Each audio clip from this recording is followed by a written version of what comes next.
Hi everyone, my name is Justin Pearson. My advisor is Joao Hispania. We're from UCSB, and I'm going to talk to you today about minimum energy encoding for network control systems.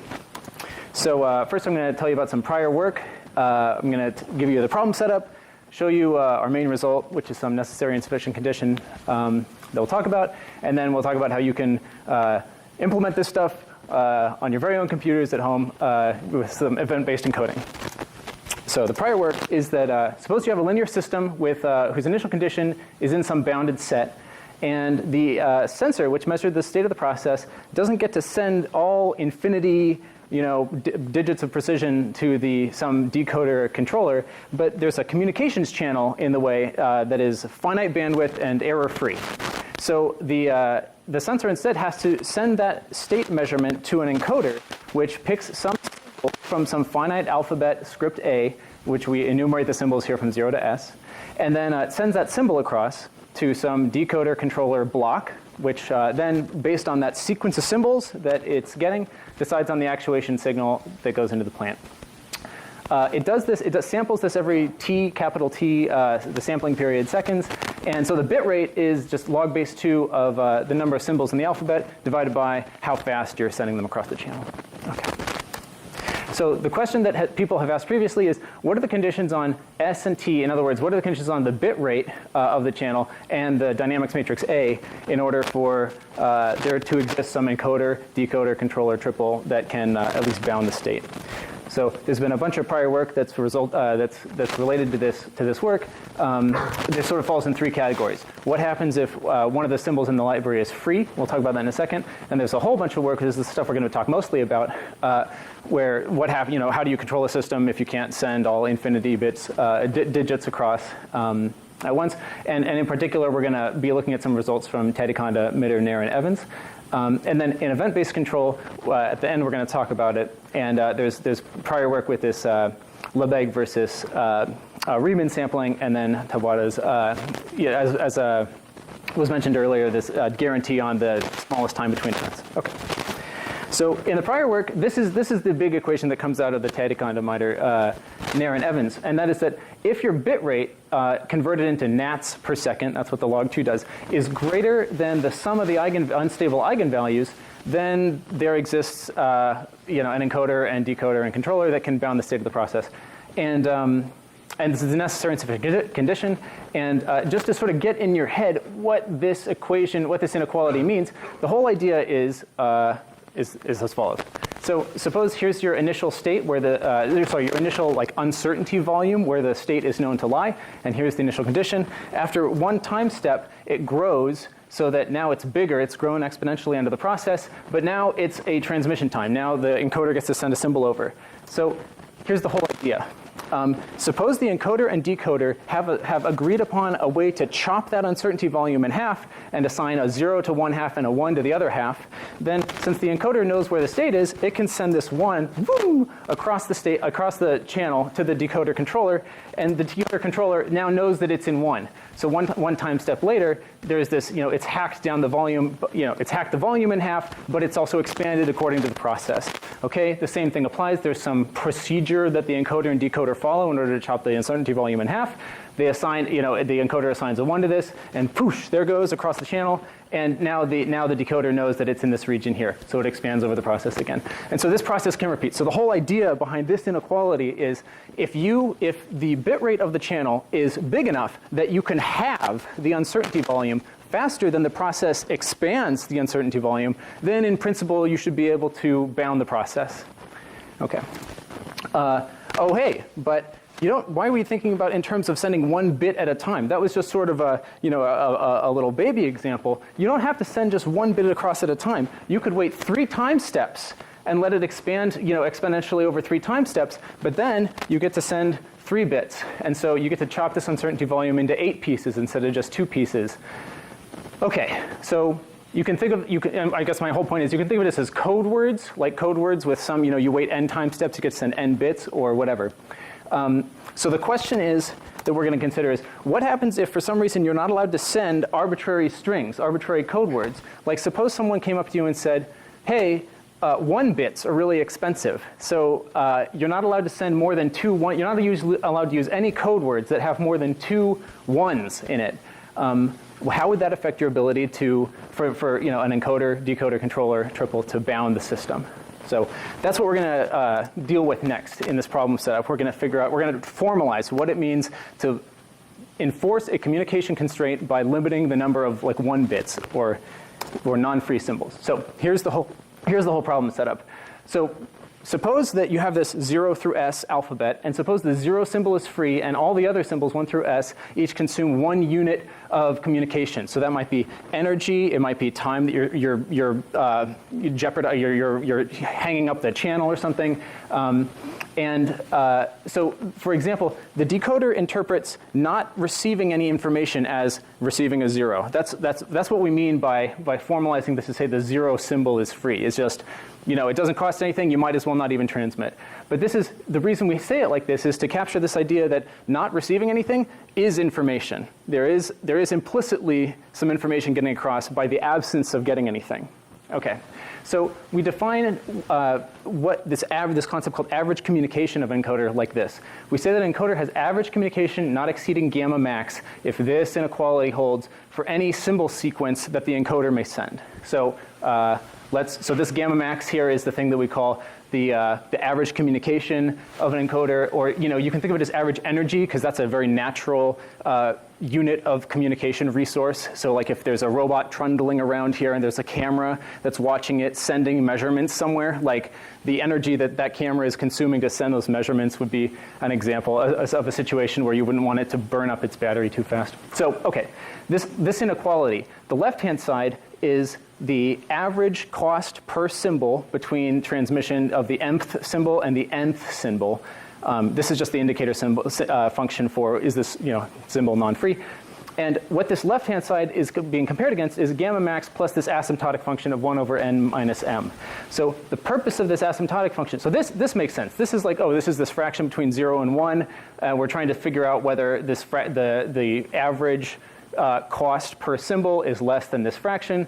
And the purpose of this asymptotic function is to protect you against what if somebody comes up to you and says, oh, hey, well look at this. I get 2 1s right here. If I pick m and n, then the average cost per symbol is 1 in this tiny little region where you're sending all 1s. Well, yeah, that's true, but you can, this O function can be big enough to still satisfy this inequality. So the whole purpose of this O function is to say, okay, yeah, but if you look at a big enough window, the asymptotic function goes to 0, and you're just left with this inequality. So the whole idea is, even though in the short term, a symbol sequence might have a big block of non-free symbols, on the long term, if this inequality holds, this captures the idea of the average cost per symbol in the whole sequence being less than gamma. Okay. Yes, so short-term average, very good. Okay, so our problem setup that we're going to consider in this talk is the same as before, but what happens if there's this additional constraint that the encoder's average power, average communication, or whatever has to be less, or it has to be not exceeding gamma? How does that? What's the new condition on size of the library, transmission period, average communication, and the system dynamics in order to bound the state? Here it is. Ready? Okay. Our result is this. This is the new condition. This is the only new term in this whole thing. This R log 2 is just the result from the Tadekon, Minder, Nair, and Evans from before. But there's this new function here. So as before, R is the bit rate. This new function is this kind of penalty function. It's always 1 or less. And in fact, in some parts of there are some gammas and s's for which it's 1. There's no penalty. And we'll explore what that means. And then for gamma less than this, bound, then there is a penalty. This thing is less than what's between 0 and 1. And we'll talk about what that means. It has an interesting interpretation too. This H that you see here is the base 2 entropy. So it's the entropy of a Bernoulli random variable with this as its parameter. Okay. So this is our result. So big result. This is what the function f looks like. It's 1 if you make gamma close enough to 1. And sure enough, for the s equals 1 case, this blue case here, where s over s plus 1 is a half, sure enough, it's 1 right in there. As you make s bigger, this magical s over s plus 1 gets all the way to 1. And as you crank up s all the way, you can see here, if, as s goes to infinity, these terms essentially dominate. This one goes to 0. You just get gamma. Okay, so that's why it's y equals x as s goes to infinity. Okay, so that's what it looks like. This, oh, by the way, so if s equals 1 here, then this goes away, this becomes a 1, and it's just h of gamma. So in fact, this is the left half of the base 2 entropy. And we'll talk about why that is. Okay, that's all that this slide has to say. So a useful way to interpret this result is if you take this equation here, which is the same as before, and you say you define R min, this quantity R min, to be the, like, this is the no BS minimum bit rate that is totally possible from the Taddy-Condon-Evans result, then you can express this inequality like this.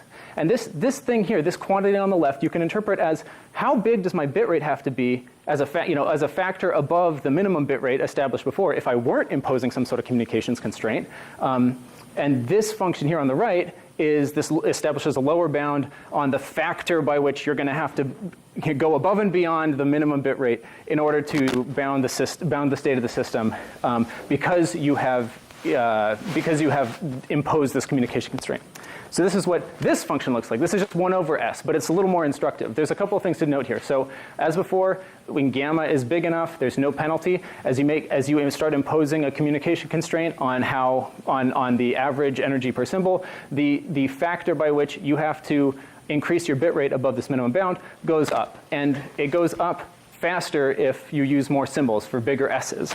So there's a bunch of observations. The first one is that gamma equals s over s plus 1 is just as good as gamma in the sense that it's 1. F is 1. The penalty factor is 1 both times. So it's constant here.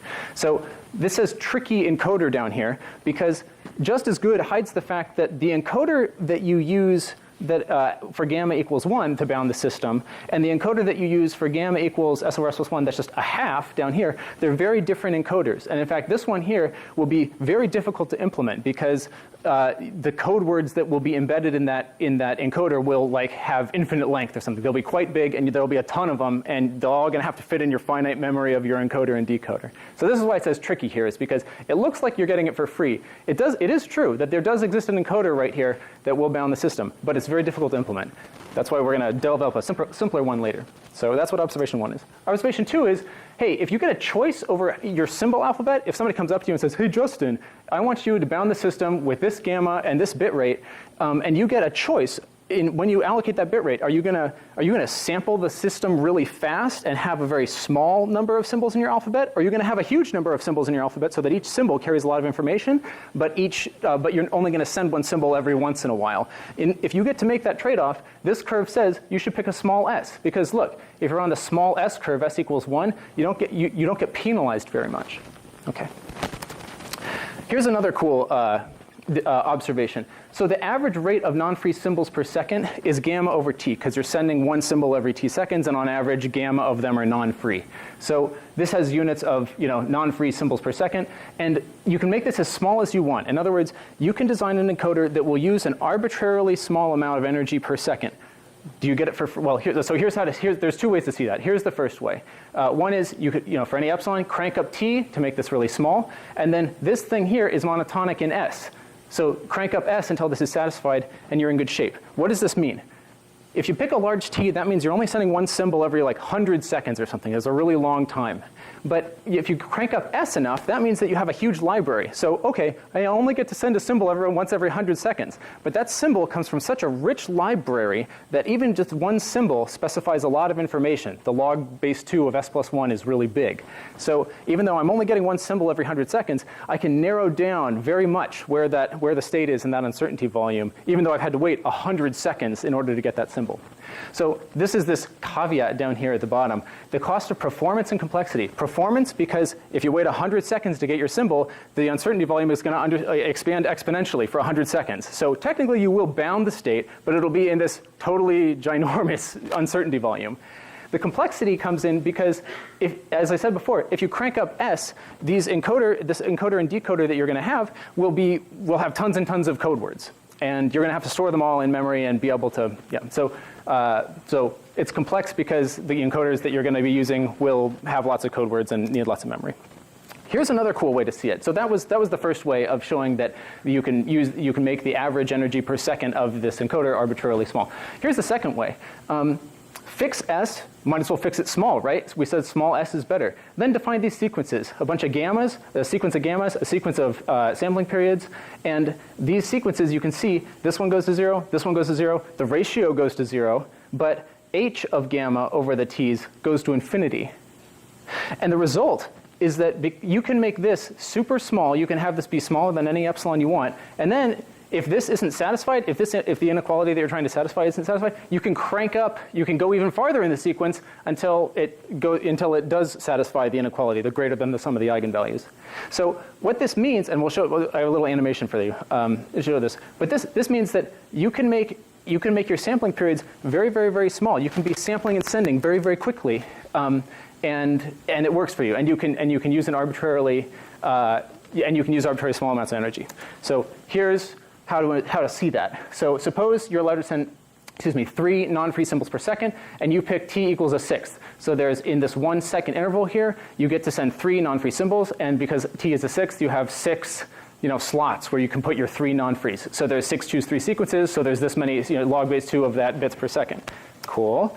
But why stop there? Why not make t super small? Now you get to choose between 12 slots, so it's 12 choose 3, so you got even more bits per second. And there's no reason why you can't just crank down t even more, so you'll have a ton of little teeny time slots where you can put your 3 non-free symbols. So this is where the precise clock thing comes in, because the thing that will end up stopping you at the end of the day is you don't get to pick infinitely small time windows where your decoder can tell the difference between you receiving it now and 1 nanosecond from now. Okay, so that's the other way that you can get your average energy consumption per second arbitrarily small. Okay, too far. So let's go back to this. This is one more cool interpretation of this result that's going to appear here when I push this button. And so as before, remember, this is the bit rate in nats per second. If it's greater than the sum of the unstable eigenvalues, there exists an abounding encoder. Okay, here's the new one that we have with this communication constraint. And if you simplify this term, it looks like this. It's this piecewise thing like before, and this term has an interesting interpretation. This is the entropy of a random variable that takes values in 0 to s with these probabilities. In other words, the random variable takes a non-free with probability gamma. And which non-free? Well, I don't know. Choose uniformly. That's why it's over s, because there's s of them to choose uniformly from. Therefore, it picks the free symbol with probability 1 minus gamma. So this random process will produce a sequence of symbols that looks just like the kind you want your encoder to produce, in the sense that on average, there's a fraction gamma of non-free symbols. Okay, so the point is, the entropy of this random variable is this. It's the same as this numerator here. And if this random process is cranking out symbols one every t seconds, then this is the rate of information that this random process is producing. So the fact that this thing is the same as this thing means that it's the same interpretation as before. If you can cram bits, despite this information constraint, despite this communication constraint, if you can cram bits, real bits or nats, over the channel faster than this process can expand it, then you can still bound the process. So the whole concept behind this carries over to here, but it looks weirder because of the communication constraint. Okay.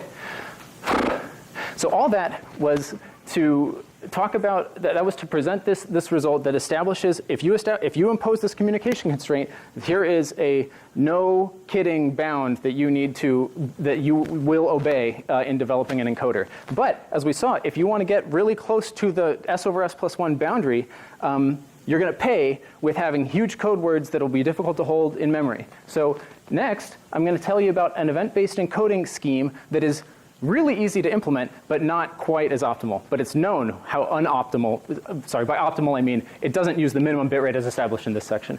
But I'll show you how much more poorly it does, and it does not do that much more poorly. Okay.